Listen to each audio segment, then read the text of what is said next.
So I had a trial scheduled today, a bench trial, and we scheduled it for bench trial because we were expecting that the alleged victim, who was married to my client, would not want to testify.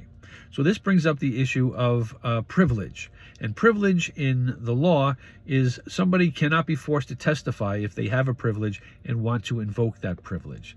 In this case, it would be the marital privilege or the spousal privilege.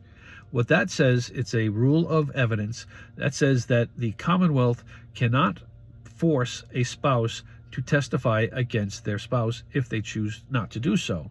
So in this case, it was a case of assault and battery on a family or household member. The other person was the spouse of our client.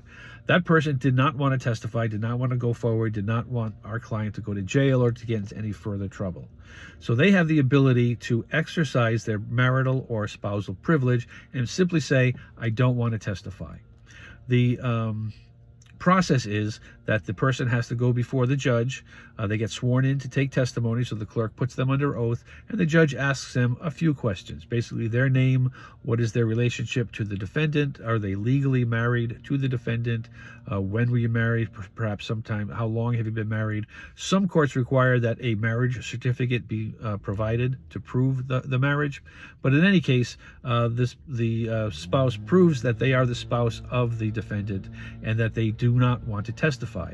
And the judge just wants to put on the record that nobody has forced them to invoke their privilege against testifying. So nobody has promised them anything, forced them, coerced them, or promised them anything of value in exchange for not testifying.